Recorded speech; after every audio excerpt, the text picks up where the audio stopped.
Scott Peterson wants a chance to show you he's innocent, and should you give him the benefit of the doubt?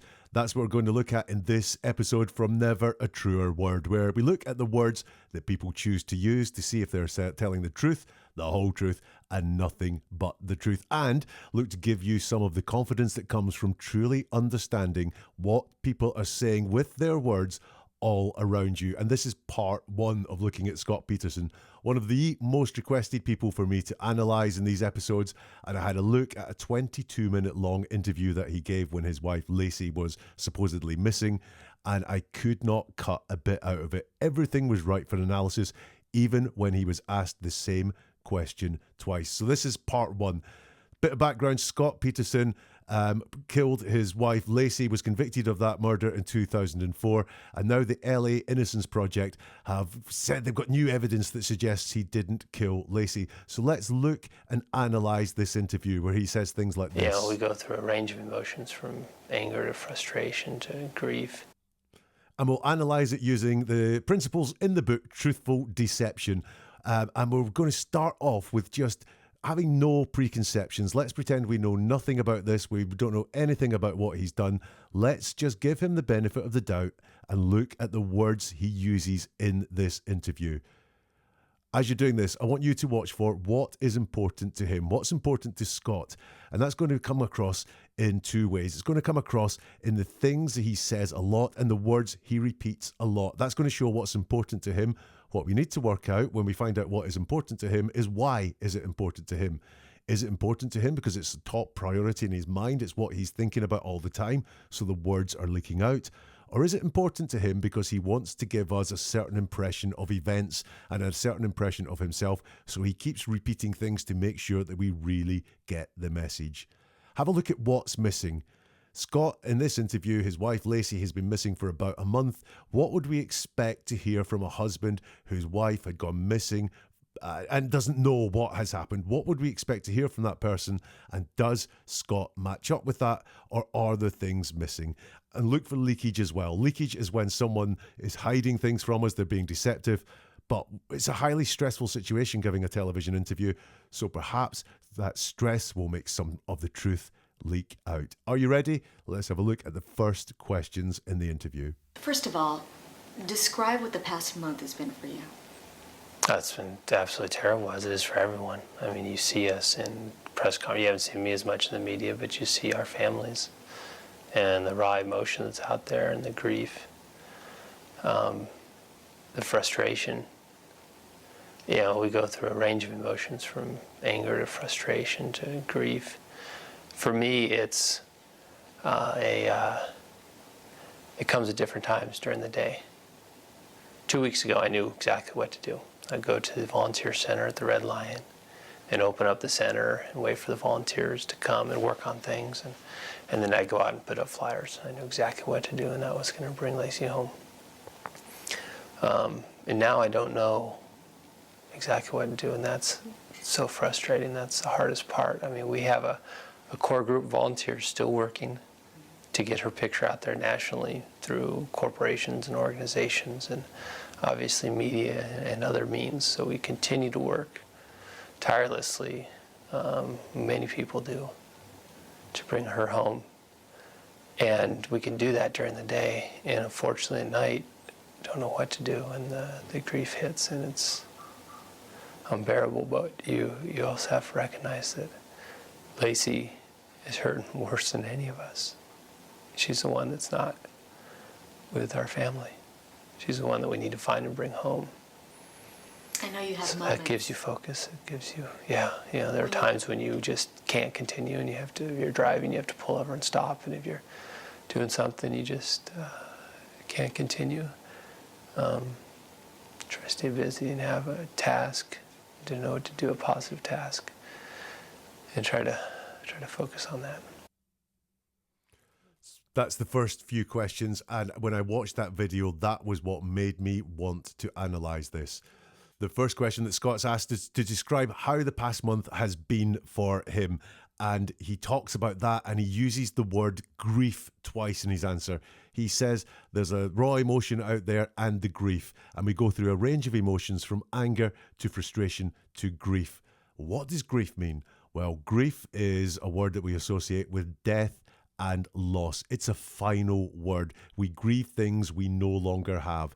Now, as he's giving this interview, he wants to tell us that he is searching for Laci. He doesn't know where she is. He doesn't know what's happened to her. Laci has disappeared at the point in this interview.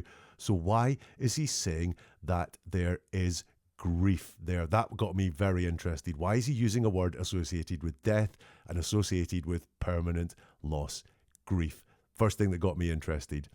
The next thing was how closely he wants to be identified with others. He uses joint pronouns here. He says, I mean, you see us in press conferences, but you see our families, and you know, we go through a range of emotions. Why is he wanting to join himself to other people here? He's been asked, how's it been for you? And he's joining himself with other people. Well, there's two reasons why I think this is the case. Number one is he might not want to be seen as an outcast. There is a reason why he might be seen as an outcast at the point this interview is given. And so he's looking to say, look, I'm joined up with other people. I'm part of us and our and we. I am not an outcast. Other people believe in me. But he has been asked about what it's been like for you. And when he does talk about you, which is him, he doesn't really go into any detail at all. He says, oh, it's been absolutely terrible, as it is for everyone. So he talks about himself tinily and says it's been absolutely terrible, and then talks about how it is for everyone. And then he says, for me, it comes at different times during the day. So he's not talking about his own emotions there at all. He talks about the timing and the severity. It's been terrible, and it comes at different times during the day. Now, why is that? Why can he not talk about his emotions? He talks about other people's emotions, but he doesn't talk specifically about him. And he's been asked about him. So why would that be? Well, it could be he just doesn't have access to his emotions. He's a cold person. It might be he doesn't want to describe his emotions. He's a closed person. It could be that he's lying about his emotions. He cannot tell us about his emotions, because to tell us about his emotions, it would not be real. Or if we found out what his real emotions are, we'd be horrified. Or it could be he has no emotions. But certainly, whatever the reasons are, he is not talking about his emotions. The tenses in this first part of the answer are really telling as well. He's asked how the past month has been. So describe how the past month has been for you. That's not what happened, it's has been. So this is an emotional question around feelings, around inside his head. And he says, it's been terrible. So that's the been part, that's the past part. And then he talks about everything in the present tense. So as it is for everyone in the present tense. Raw emotion, that's out there. So that's present tense. We go through a range of emotions, present tense. And for me, it comes at different times during the day. So that is present tense. So he's not really talking about what has been happening over the past month. He, for some reason, doesn't want to tell us about his experiences over the past month. He wants to talk about maybe the group emotions that are there, but he's not describing his own emotions. When we list things, when we order things, we very often give the highest priority, the most important thing, the first place on the list, and then work down that list in decreasing order of priority. Here, he talks about emotions, and the first list he makes is he says there's grief and frustration, or grief, the frustration. So grief was the very first emotion that he mentioned. Grief, as we've spoken about, that finality of grief. And then frustration is the second one. And then he catches himself, so he doesn't really finish that thought. And he talks about, the range of emotions, and he gives a new list of emotions. This one starts with anger. Then he mentions frustration again, and then grief. I wonder if he realised he's mentioning grief as his priority was not such a good look for him. So that's why he restates this list with grief at the end and talks about anger and grief. Now, what's missing? Well, there's no sense of worry about Laci, no sense of concern about Laci, no sense of anguish inside himself that he cannot help Laci, or that she is going through unsufferable things that he cannot help with. So when he's asked how the past month has been for him, he talks about himself and the people that are around him currently in the present tense, but he doesn't talk about Laci. He doesn't talk about any concern for her at all, or any worry for her at all. Now, this next part is interesting. He said, 2 weeks ago, I knew exactly what to do. I go to the volunteer centre at the Red Lion and open up the centre and wait for the volunteers to come and work on things. And then I go out and put up flyers. This feels to me like a resume statement. Look at all the good work that I'm doing. Look at how good I am. How could I possibly have killed my wife? Because I'm trying really, really hard with good people. That's why he talks about volunteers. You know, I'm working with volunteers, a virtuous thing to do. And I'd open up the centre. I'd be the first one there and I'd open up the centre. I'd wait for those volunteers. So that's the use of volunteers again. And then I go out and put up flyers. Wow, that just feels like a resume statement. Look how hard I'm working. Look how good I am. And I spot a hint of, is it arrogance? Is it status? Is it control there? He says he gets to the centre and he opens it up. But in his own words, he doesn't do anything. He waits for the volunteers to come and work before he does anything. So he gets to that centre, he opens it up, but he doesn't do anything. He waits for the volunteers to come and do things. Only once they've arrived, he wants to give us the impression that he went out and put up flyers. But if you notice, he says this part in the present tense. I wait for the volunteers to come and work on things, and then I go out and put up flyers. So he's using the present tense. I don't really believe there's a lot of truth in what's going on there, apart from he really wants us to know how hard he was working. He wants to give us his resume so that we hire him and go, what a great guy. He continues and says, I knew exactly what to do, and that was going to bring Laci home. And now I don't know exactly what to do. And that's so frustrating. That's the hardest part. And we've got that word frustrating again. So he's used frustration and he's used frustrating. So when I talked about things he repeats, is this leakage? Is he finding everything that's going on extremely frustrating at the moment? And if he is, then why is that? You notice that he said he knew exactly what to do that was going to bring Laci home, and now he doesn't know exactly what to do. He doesn't mention why that's changed, and he does say, I don't know exactly what to do. So that is, I know what to do, I just maybe not exact on it. But he's talking about some external events that have changed things here, which we'll come on to in a minute. But he's blaming these, external events actually brought on by him, but he's blaming other people for his lack of focus now that he can devote to finding Laci. Not his fault. Not his fault what happened, not his fault that people doubt him. It's other people's fault. It's external events, and he doesn't know exactly what to do.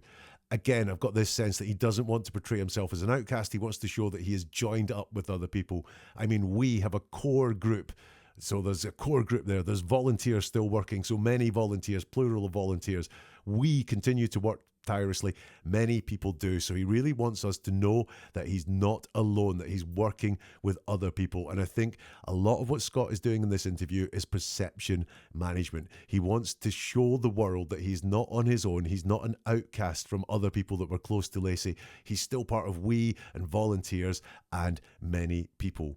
He lists the people that he's giving the picture to in order to get coverage for Laci's disappearance. And again, in order, he starts with corporations, organisations, and lastly, he mentions the media. Now, I don't know about you, but I would think if I wanted to get someone's picture out there so that she was recognised to help with search to bring her home, I would start with media. So why does he put media last? Is it a distaste for the media after they've printed some stories and allegations about him that he didn't like? He wants to say we don't need the media because we've got corporations and organisations to go to first. Or is it a sense of putting the interviewer down? She's part of the media, this interviewer. And does he want to say, look, you're third in my priorities. You're blooming lucky that I'm talking to you because I've got corporations and I've got organisations before I talk to you.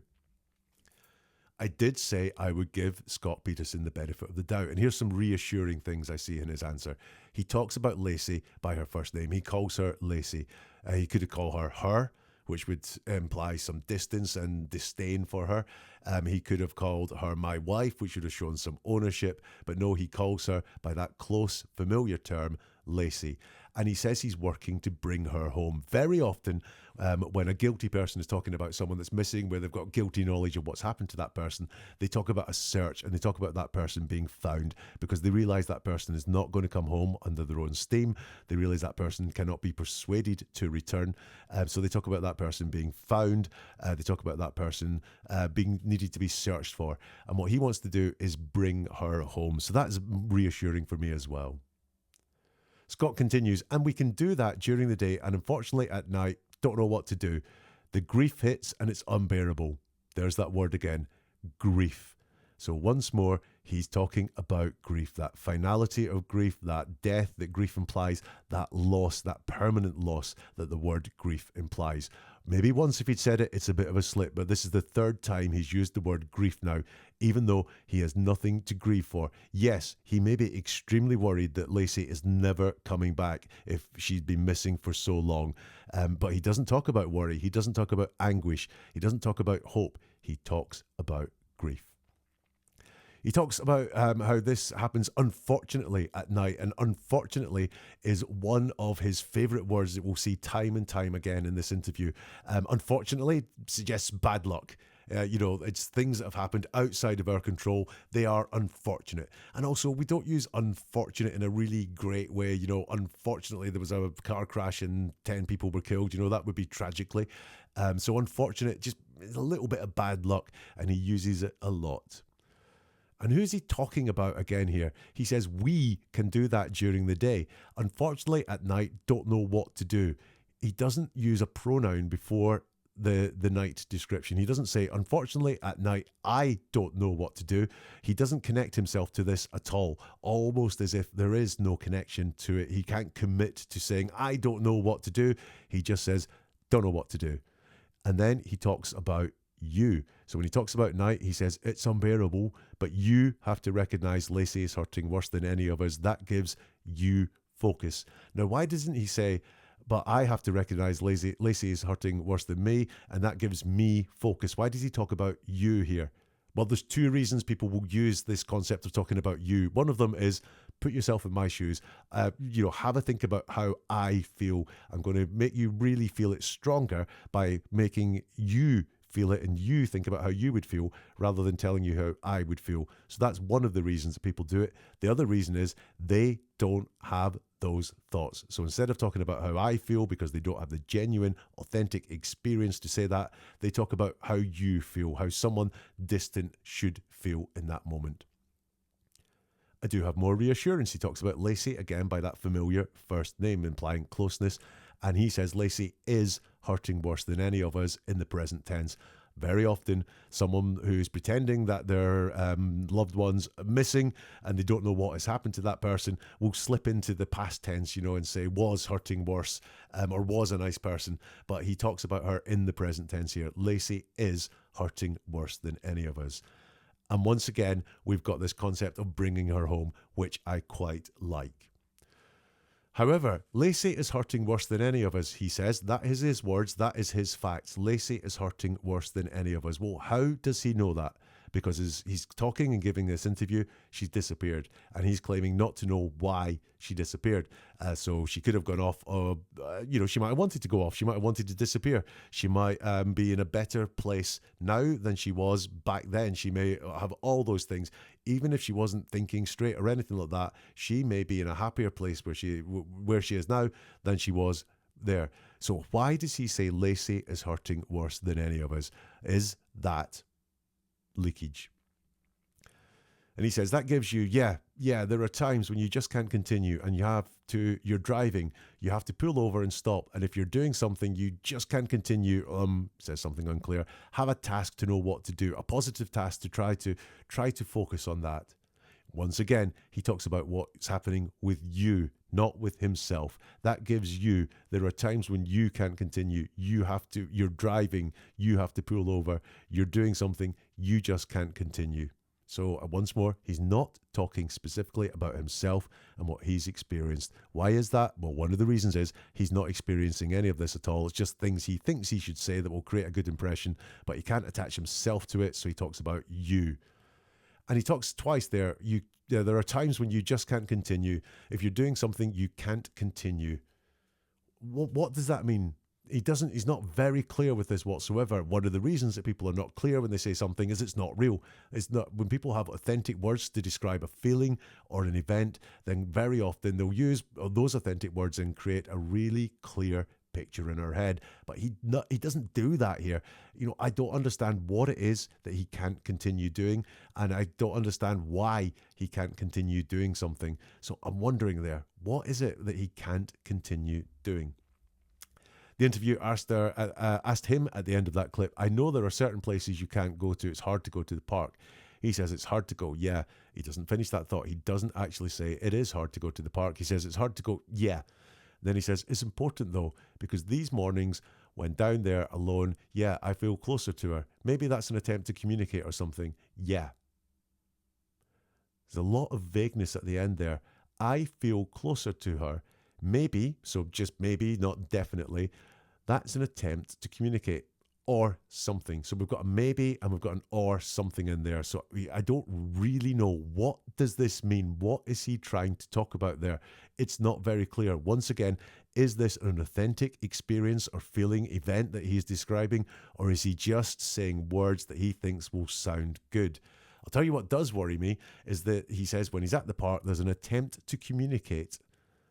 Now, Laci, as he's telling this story, is still alive and is somewhere. So why is he attempting to communicate with her on this spiritual level? Because this very much to me sounds like the way you would attempt to communicate with someone who is dead. This is that spiritual level where you go somewhere that was maybe a place where you enjoyed together and you feel closer to that person because they cannot be closer to you anymore. They can't physically be closer to you anymore because they're dead. And you attempt to communicate on a spiritual level, talk to them inside your head, maybe receive messages from them. That's what we do with people who are dead. I've never been aware of anyone doing this spiritual attempt to communicate with someone who is still alive. Now, before we go on, remember, you guys are the marketing department for Never a Truer Word, and your job is to press the like button to help this get to more people, or to share it with people. A lot of people I know are interested in the Scott Peterson case and the developments around the Innocence Project. So share this video as well with your networks. Let's get this to as many people as possible. Always interested in your comments as well, so if you can leave them in this platform, please do. You can get in touch on social media, where you can find all the links in the show description. And if you hit the subscribe or follow buttons, then you'll be able to get new episodes, including part 2, when they land. And if you want early access to part 2, then why not become a member of the YouTube channel or a subscriber on Spotify, where you'll get early access to all the weekly episodes and exclusive members-only content too. Let's have some more from Scott. And you mentioned right off the start that you haven't been in the media. No. Why? It was for the first 3 days or so when she disappeared. It was an absolute privacy issue. Not showing the grief of our family, not exploiting that. After that, it was a conscious decision to remain out of the media eye, decided upon by everyone in the family and the volunteers, in order to, and I'm sorry to say it to media, but to keep the media here, to keep them hungry for, an interview with me or a picture, so that they would keep coming back, so this story won't fall through the cracks as it has happened with other missing people, with other abductions. And it's up to the family to keep that going. So we made that conscious decision together that I wouldn't speak. Obviously, we did lots of media with the rest of the family. And to keep them here, I didn't.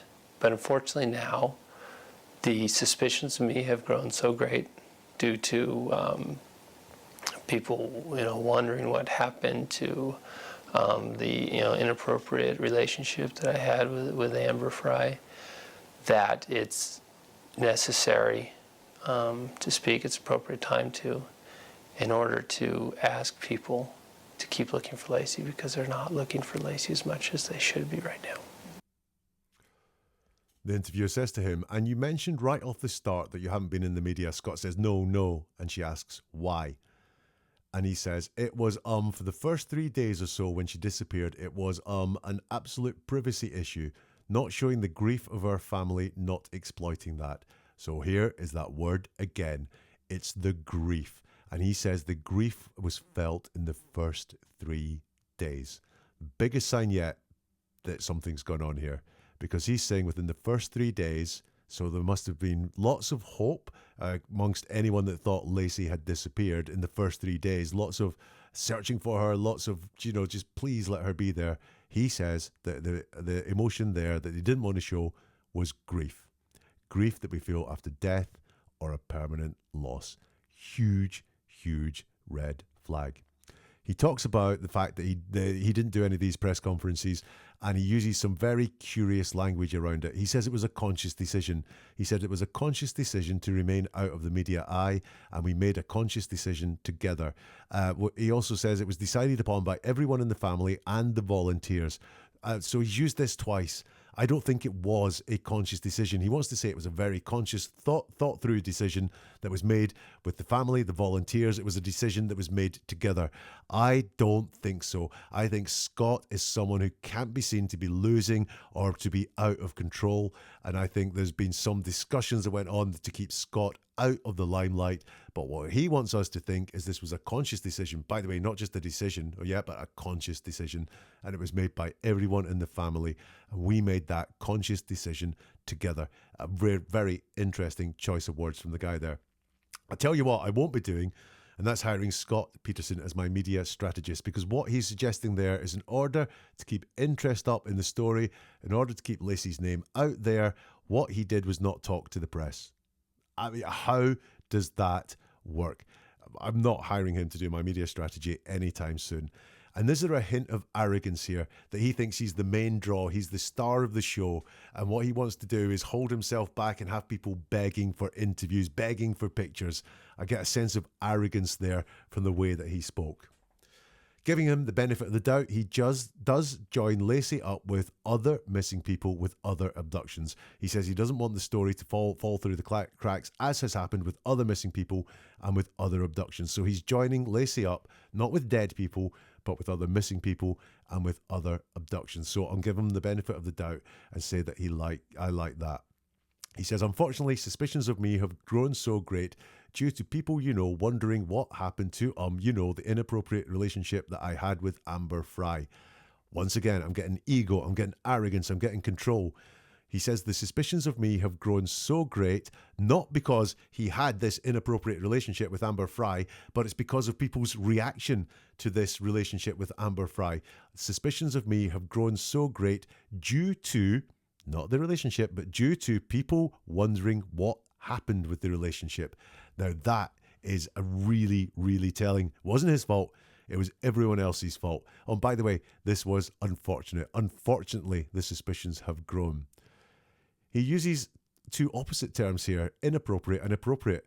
He says, what happened with the inappropriate relationship I had with Amber Fry, it's necessary to speak. It's appropriate time. So he's used inappropriate and appropriate. Is this someone who sees the world in very black or white terms? This was an inappropriate thing. This is an appropriate thing. There's no grey areas with him. So things are either good or they are bad. And by the way, he's used, unfortunately, an inappropriate and appropriate, very clinical terms for something, very black, white terms, not very large emotional terms either. Unfortunately, inappropriate. And he talks about inappropriate relationship. I mean, that's one way of describing an affair you had with someone while married and while that person you were married to was pregnant with your child.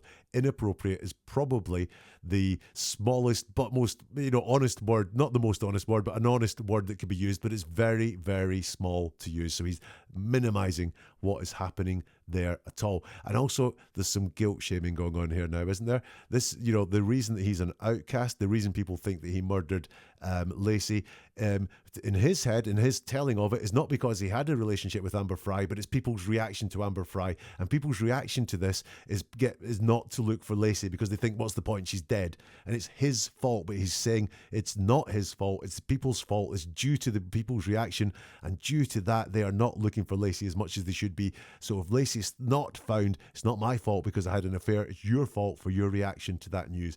Don't like that at all. And there's a shift here.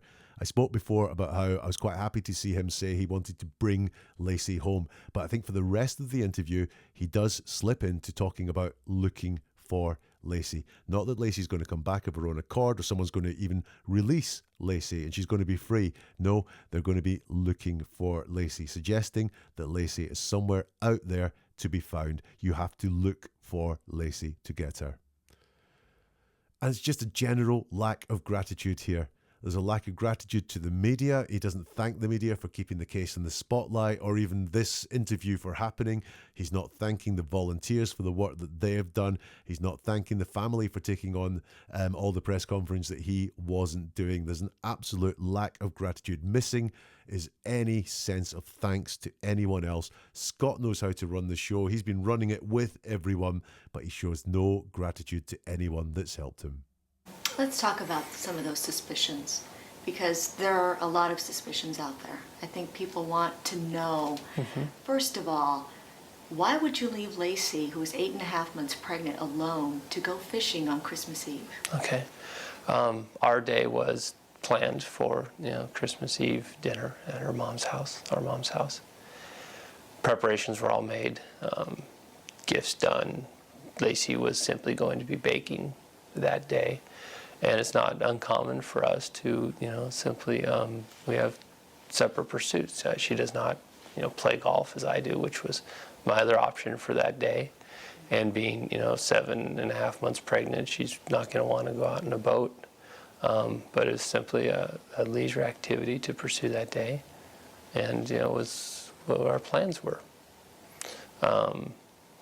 It may not be everyone's choice to do things like that, but it's the way that our relationship works.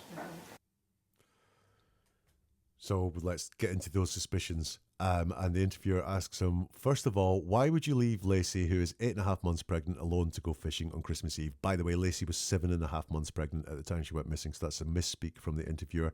Why would you leave Laci, who is 8.5 months pregnant, to go fishing on Christmas Eve? And Scott says, okay, our day was planned for, Christmas Eve dinner at our mom's house. Preparations were made. It's not that uncommon to do. We have separate pursuits. She wouldn't want to go out in a boat. And that's the way our relationship works. He doesn't answer the question. He doesn't say why he did that. He might have said, Laci encouraged me to go and do my own things. Or Laci wasn't feeling very physical with pregnancy, but she wanted me to get out and get some fresh air. Or any reason why those things would happen. He just talks in general and gives a lot of bluster, but he doesn't answer the question. But he does say a hell of a lot more. He says dinner was planned, Christmas Eve dinner at her mum's house, our mum's house. He corrects himself. He says her mum's house and corrects himself to our mum's house. I think he's, in his head, he said her mum's house. And then he's gone, oh, that makes me sound like an outcast, like I'm not joined up with that family. So I'll restate that as our mum's house. He says it's not uncommon for us. We have separate pursuits. Now, not uncommon. There's a double negative there. Why didn't he say it in the positive? We sometimes did different things. We often did different things. No, he states it in this double negative. It's not uncommon. And when people tell us what things aren't, when people state things in the negative, that's where their focus is. I think it was uncommon for them to do things. He says we have separate pursuits. And he then tells us that, boating was one of his, and so is golf. He doesn't tell us about any of Laci's pursuits at all. I think that's very telling about how he sees the world. So what he's really saying in here is, I went off and did my own thing, stuff her. I don't know what she did. I have separate pursuits. It was not we have separate pursuits. He doesn't tell us what Laci's pursuits are, other than telling us what she doesn't do. She does not, play golf. Then he says she's not going to want to go out in a boat. Well, did you ask her? Because you didn't say you asked her. You're not stating this as she didn't want to go out in a boat because she was 7.5 months pregnant. He just makes the assumption she's not going to want to go out in a boat. I don't think the question was ever put to her, would you like to go out boating today? At all, because he doesn't use the words to say that. Okay, let's be fair. He still uses present tense to talk about Laci. So I've got a whole load of suspicions and a whole load of red flags from Scott Peterson, but he reliably talks about her in the present tense. We have separate pursuits. It's not we had separate pursuits. She does not play golf, not she didn't play golf. She's not going to want to go out in a boat, not she didn't want to go out in a boat. And it is the way our relationship works. So he talks about her in the present tense. I know when I approached you on Amber Fry, and I told you that I would be reporting that you had a girlfriend. Right. Your response to me is that you had no comment either way. Why didn't you just come clean then? Well, I'm glad you asked the question. It simply, wasn't appropriate to comment on it. And unfortunately, there has been a statement in the press that I denied it, which was made with another reporter when I characterized a National Enquirer article as a pack of lies. And I did so without reading the article, unfortunately. The article I thought to include, I know also included a supposed life insurance policy, supposed blood evidence, and I forget what else, but also included the report of Amber. So I called it a pack of lies, not knowing that she was in there. So it's just not important to comment about that. And I'm glad that Amber came forward. You want me to turn that off? Yeah, what is that? That's my phone, unfortunately. I thought it was off. And I'll just answer that question again. Wow. Pay attention to this because he does answer the question again so we can play spot the difference with both answers. He's asked about Amber Fry. The reporter says, I approached you. Why didn't you just comment then? Why didn't you come clean then? And he starts by saying, well, I'm glad you asked the question. It simply, wasn't appropriate to comment on it. And then there's all sorts of stuff around the National Enquirer article, some of it quite distant, There has been a statement in the press that I denied it rather than just I denied it. There has been a statement in the press that I denied it. Very, very passive. Basically, he doesn't answer the question. His reason, I think, that he didn't come clean at the time was there was that he denied it, but he didn't know he was denying it. I mean, what the hell does that mean? It is just word salad. He starts his answer with, well, I'm glad you asked the question, and I think this is the question's caught him slightly off guard. He needs to buy himself some thinking time in order to work out what it is that he's going to say. He doesn't do very well because it's not very clean and coherent. But yeah, he says, well, I'm glad you asked the question. Rather than just answering the question, he gives that. And look, this is, again, is this the guy that's always got to be winning? This wasn't a bad question. This isn't a gotcha question. I'm glad that you asked me the question. So this guy, does he like winning? Does he always have to show that he's in control? Nothing bad happened here. This is a question I'm really glad that I was answered. Does he always just have to be positive about it? I see more of those clinical terms there. We have appropriate. It's not appropriate to comment. Unfortunately, there's been a statement. Unfortunately, the article I thought to include. So we've got more of these bad luck things that just happened to him. He hasn't quite made the right decision, but it was unfortunate and it wasn't appropriate. I think he's got a real sense of his own morals of what is appropriate and what isn't appropriate. He talked about the person he was having an affair with before, called her Amber Fry, which is quite formal to use someone's full name, but he just shortens it to the much more familiar Amber there when he's talking. He's very guarded about the life insurance policy and the blood evidence. He calls them supposed. They are supposed life insurance policies, supposed blood evidence, and I forget what else. That will become important later. And then the phone rings. No, it wasn't your phone. It was his phone. And he says, do you want me to turn that off? That's my phone, unfortunately. Yes, the word unfortunately comes up again, even when he's talking off the cuff because his phone has gone off. But once more, he tries to take control of the interview, saying, I'll just answer that question again. Yeah, if you just want to ask your question again. So he is telling the interviewer how the interview is going to go. There's an arrogance about this man. There's a controlling factor about this man. So he comes back and he gets asked the question again. Are there any differences in the way that he answers the question this time? Yeah, so if you just want to ask your question again, I'll just... Okay. So, once again, if you can just talk about why didn't you just come forward at the time when I asked you if you had a girlfriend? Why didn't you just come clean then? Right. At that time, it wasn't appropriate to comment about because it's not relevant. And I'm glad you asked it because there were reports that I denied it. When I characterized a National Enquirer article as a pack of lies that included, unknowing to me, I knew that the article included this supposed life insurance policy bought this summer, supposed blood evidence, and other strange reports like taking the floors out of our home. And I didn't know it included, this relationship that I had. So I characterized it as a pack of lies, and that's come out as a denial, it was never intended to be. I simply approached that issue as it's not relevant, and there's no reason to comment about it. You know, there's reason to comment about the number. Now, I'm glad that Amber did the press conference.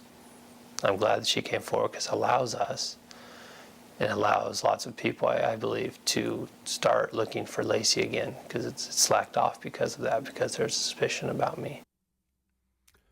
What did you spot there then? He's asked, why didn't you come clean then? And this time his answer is slightly different. We still get this whole word salad. And again, I don't think it's true. I think that's why he has trouble expressing himself when he's making things up, when it's not his real lived experience. He doesn't have the authentic words with which to convey what went on, which is why we get this stress-induced word salad.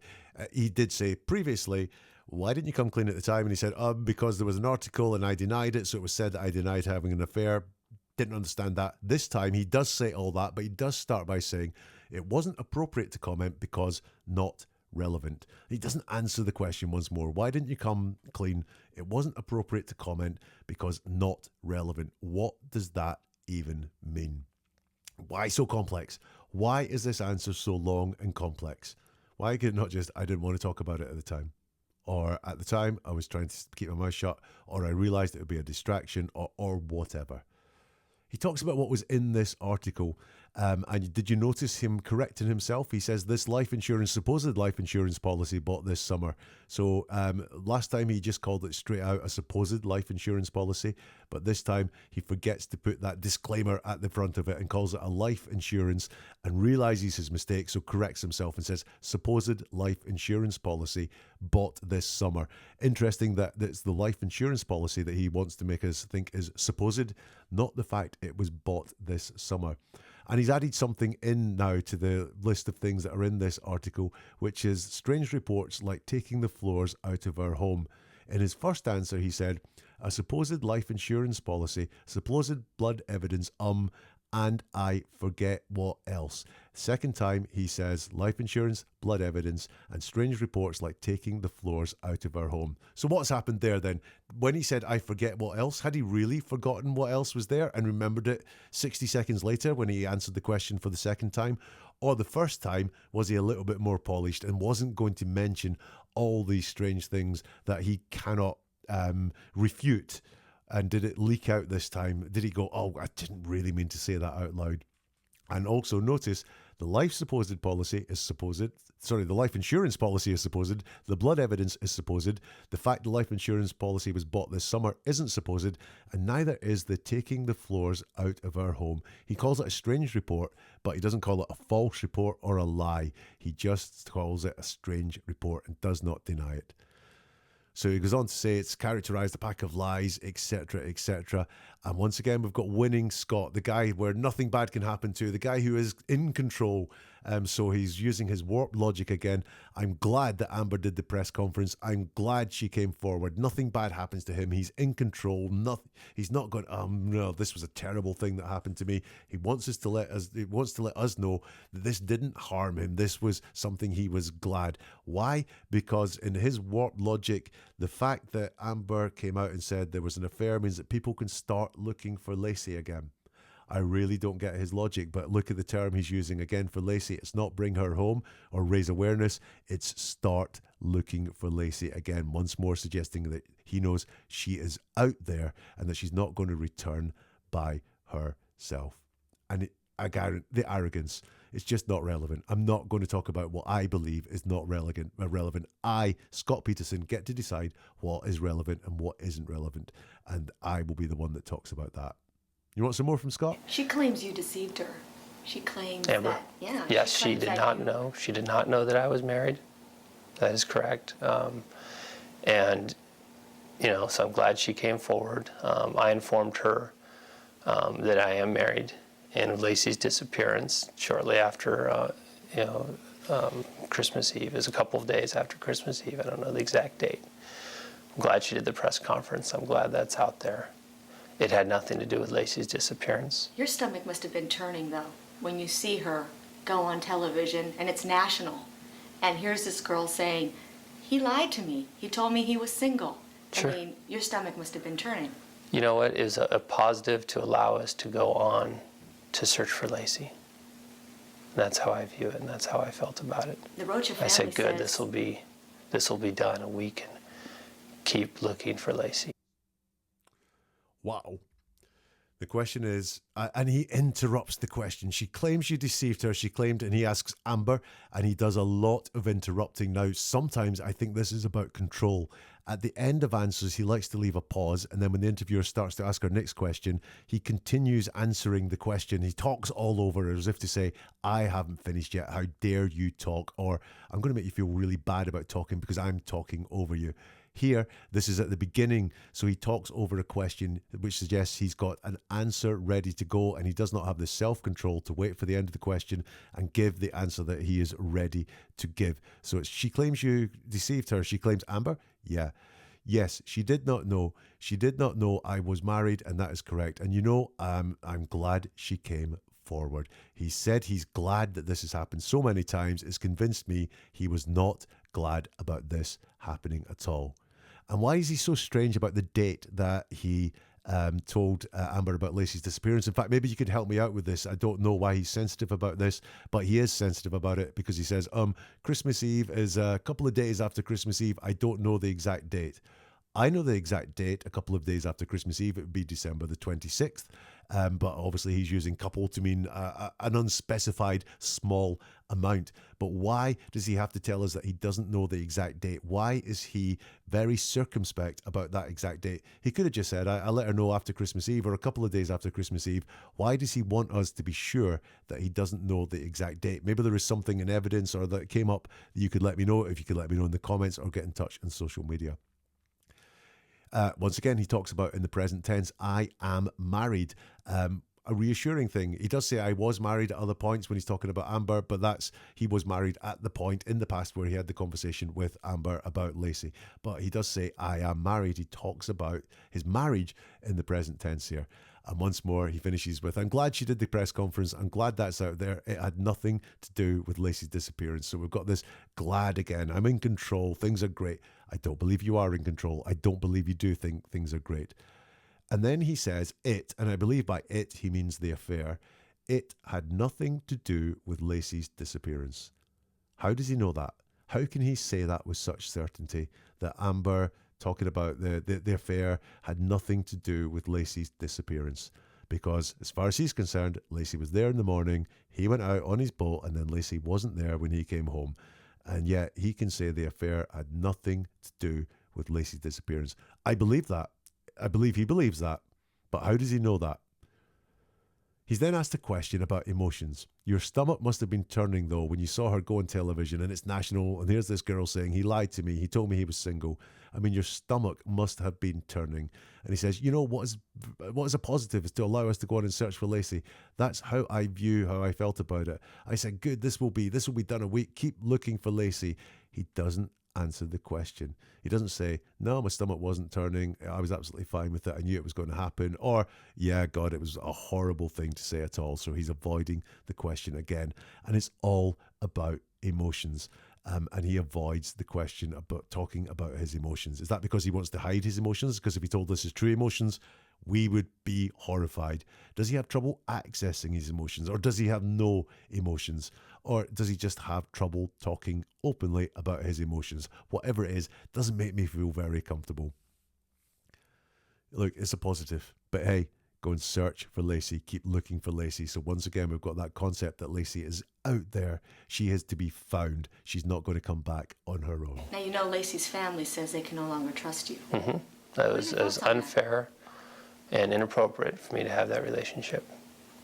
How do you feel, though, that, you know, the Rocha family says they can't trust you? They're wonderful people, the Rocha family. I know that, you know, we all have love between us. And I know that we'll all keep searching for Laci. And, you know, I told Laci about the relationship. She knew about it, and it's important between us. And we'll continue to search for her. We'll bring her home. That's another problem people had a big issue with. A lot of Laci's family talked to me and friends saying, if Laci knew that you were having an affair, she would have said something to someone. She wouldn't have kept quiet about it. I don't know if she mentioned it to anyone or not. I did see a report in the news, an interview with a friend of ours, Laci, that indicated that she did not believe that I had told Laci. Laci also said, I know Scott, and he had nothing to do with her disappearance. And that statement to me is what's relevant. Because you can, okay, question my morals and my poor decision making. That's fine. But don't stop looking for Laci. She's out there somewhere. She shouldn't be. She should be with our family. You mentioned. So let's keep working to bring her home. I know that you. So he's asked about the trust that Laci's family have for him. They can no longer trust you. And he doesn't answer the question. Instead, he just goes, yeah, it was unfair and inappropriate for me to have that relationship. Again, these real clinical terms to describe his behavior, unfair and inappropriate for me to have that relationship. At least he takes ownership of it for saying, for me to have that relationship. But in all of that, he has expressed no regret or remorse about this affair that he was having whatsoever. It's just unfair and inappropriate, almost as if it was a small, trivial thing when it was obviously a huge betrayal of trust and a huge lack of judgment on his side. He expresses no regret and no remorse there. And we see him having control, or trying to have control. So he's been pressed on this Amber Fry question quite a bit, and he gets to the end of his answer and says, that's all I wanted to say, as in, shut up now, I've answered your questions, move on to the next subject, especially around trust for the Rocha family. Yeah, he's being bullying here. He's trying to be there, and once more we see the thoughts of keep searching and continue to search for Laci. It's put to him that a lot of Laci's family have said that if you were having an affair, she would have said something to someone. She wouldn't have kept quiet about it. And he doesn't answer the question once more. He just talks in very general terms and says, I don't know if she mentioned it to anyone or not talking about what Laci's character is like at all, which is what the premise of the question is Laci's character was not to keep things to themselves. And instead, he moves on to something entirely different, which is this friend that backs him up. Laci also said, I know Scott and he had nothing to do with her disappearance. That statement to me is what's relevant. Of course it is.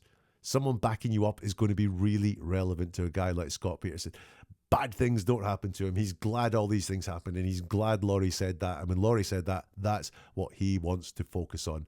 And once more, we've got this guilt trip going on, that people are having a go at him, are questioning his character, and questioning, did he murder Laci? And he's saying, if you ask these questions, you're not doing a good thing for Laci. So don't stop looking for Laci. She's out there somewhere. So once more, Laci is out there somewhere. I don't think close to home. She should be with our family. So let's keep working to bring her home. He's saying, or I think he's leaking, that he knows Laci is not close to home and will not come home by herself. She has to be looked for. She has to be searched for. It's put to him, I know you mentioned during the network interview that only you and Laci know your marriage. And he says, that's correct. What's correct? He just shut up and said a two-word answer there. There's two parts to the question. You mentioned during the network interview, and only you and Laci know your marriage. So what is correct? Is it correct that he mentioned that during the interview? Or is it he's saying it's correct that only me and Laci know our marriage? And then he's asked to explain that. And he doesn't explain that. He doesn't talk about his own marriage at all. He talks about relationships, marriages in general. Just as anyone's intimate relationship, it's between those two people. You share things with people. You don't share things with people. So he's talking about anyone's relationship. He's talking about you once more. He's not talking about himself, and he's not talking about himself and Laci, and he's not talking about his marriage. He's avoiding, and again, he talks about intimate relationships here, but this is a question, this is an answer without any intimacy whatsoever. It's just two people sharing or don't sharing, and this could happen to anyone.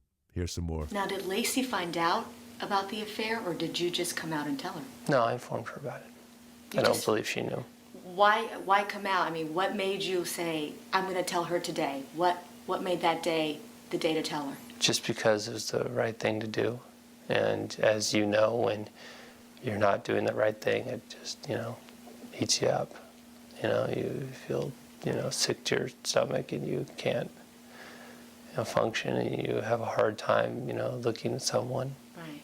You mentioned it was the right thing to do. Mm-hmm. But from my understanding is that after you told Laci, you continued to see Amber. Was that also the I right saw thing to her, do? yeah. No. No, it was not. Explain that. That is the explanation. It was not the right thing to do. But you continue to do it. Right, and it was not the right thing to do. Wow. There's a lot in that section. First of all, he's asked questions and he still goes back to talking about you, not him. Just because it's the right thing to do, and as you know, you're not doing the right thing, it eats you up. And you feel, sick to your stomach and you can't function and you have a hard time looking at someone. So this is not about him and Laci at all. This is a generic thing. Is it put yourself in my shoes? I don't think it is. I think it is things that he hasn't experienced, that he's making up, and he doesn't have authentic words to talk about how he felt and how he reacted. So he is putting that on someone else, on that you. But this is the nearest he gets to any depth of emotion when he's talking in this interview. You're not doing the right thing. It eats you up. You feel sick to your stomach and you can't function and you have a hard time looking at someone. Now, what does that sound like to you? Because to me, that sounds like what guilt feels like. You're not doing the right thing. It eats you up. You feel sick to your stomach. You can't function. You have a hard time looking at someone. That is a very good description of guilt. But is that guilt about the affair or is that guilt about something else? Well, I'll tell you why I think it might be something else. He does say you feel sick to your stomach and you can't function, i.e. you can't continue. Remember he said earlier, there are times when you can't continue. You're doing something and you just can't continue. Compare that to you feel sick to your stomach and you can't function and you have a hard time looking at someone. I think that's a very, very deep for him description of guilt, and I wonder if he's describing guilt that he felt in having an affair, or if he's talking about guilt in a bigger sense or about something bigger. It then gets farcical as he's pushed to explain why he kept seeing Amber after he told Laci about the affair. He's asked to explain that and he says, that is the explanation. It was not the right thing to do. That is not the explanation. You have to explain. If you're asked to explain that, why are you dodging the answer to that? Why are you not being honest? Because that is not the explanation. Once more from Scott Peterson, no regret. It was not the right thing to do. Again, a very clinical way of describing what he did. Just not the right thing to do. Not the right thing to do. No regret, no remorse, no wishing things could be different whatsoever. And then, even after Laci went missing, you continued to romance this girl? No. She claims that you called her on the 24th and told her that I informed Amber about Laci's disappearance and the fact that I was married. on the 24th, December 24th. No, not on the 24th. I believe it was probably it was a few days after. She says that you called her on the 24th, December 24th, and told her you were with your parents in Maine. Is that Okay. true?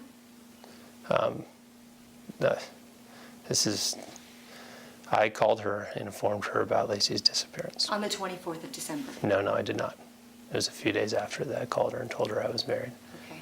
But No. she claims, let me just finish. She just claims that you called her on the 24th, told her that you were going to Maine, you were visiting your family in Maine, and then you were going to Brussels. Is that Gloria, true? I'm not going to waste what little media time we have, and in this forum, with, this is a short newscast, and I don't know how much of these words you're going to use or not, but I'm not going to waste that by defending myself or talking about irrelevant things.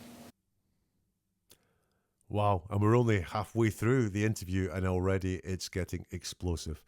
So what do we have here? It's more of the same, because he denies that he tried to continue to romance Amber, and he interrupts the question. She claims that you called her on the 24th and told her, I informed Amber about Laci's disappearance. So he's getting agitated and rattled here, as you can see, but he's still going back to the old things. He's not going to say the date that he told Amber, or he told Amber about Laci. He didn't call her on the 24th. He says not on the 24th. I believe it was probably is a few days after. So I think what he was going to say there, it was probably and then put a date on it. So whether it was the Christmas day or the 26th or whatever. And he realizes, I'm going to actually give the date here. I don't want to give the exact day that I said this. So I believe it was probably And then he just says a few days after. So we had a couple of days after before. Now we've got a few days after. We've got the interruption there. And he really, it's told her is what's put to him. And he turns it into informed. Very formal language. I informed Amber about Laci's disappearance and the fact I was married. Why go to that formal language? The next thing that's put to him are more allegations. So she says that you called her on the 24th December 24, and told her you were with your parents in Maine. And he says, okay. So he doesn't deny it at that point. He's kind of absorbing the blows here, I think. And he's asked, is that true? And he's like, nah, I called her, I informed her about Laci's disappearance. And he's asked to pin it down again to the 24th of December. And he says, no, it was a few days after I called her and I told her I was married. The interviewer has really got onto him here because she asks to be let finish with this question. She claims, let me finish, she claims you called her on the 24th, told her you were going to Maine, you're visiting your family in Maine, and then you were going to Brussels. And his response is something else. But you'll notice that he doesn't deny anything that was put to him there about saying that he was in Maine or saying that he was going to Brussels. He uses her first name, Gloria, which I think is to flatter her, to look like, I know your name. And then he goes on to say how the interview is going to go. He actually knows media better than she does. I'm not going to waste what little media time we have in this forum with, again, irrelevant things. So he's trying to take control here. He's trying to say, I'm not going to talk about the things I don't want to. I think he realizes that he's performing really badly at this point. And so he tries to get her to change the subject. What does Scott say next? It's better served if we talk about what happened and where's Laci. What happened to Laci? That's what we'll look at in part 2, where Scott talks about the facts as he knows it. He'll talk about the baby. You may have noticed that we're halfway through and he hasn't mentioned the baby that Laci was pregnant with once. We'll talk about life insurance. He says some more about that. And he is asked the big question, did you have anything to do with Laci's disappearance? All that in part 2. So I'm not going to do conclusions at the end of this because I want to look at everything before I come to conclusions. But what are yours at this halfway point? Let me know in the comments or get in touch on social media. What is important to Scott? What is important to him? The things that he keeps repeating, whether subconsciously or whether he's very conscious about them. Have you spotted anything else that's missing? I've drawn your attention to a few of them.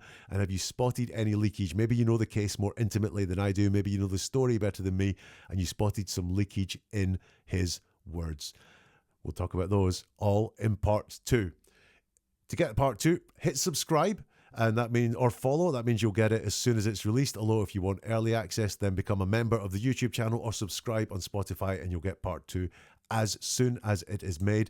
Please hit that like button so that this gets to more people, or share it with people in your group. I always say, but one of the most common ways my content is shared is on WhatsApp. It really pleases me that you will text and send my content to some of your friends, but I don't see it happen, so I can't say thank you. So this is a thank you for sharing this, even if I don't see it. And as always, your comments are more than welcome.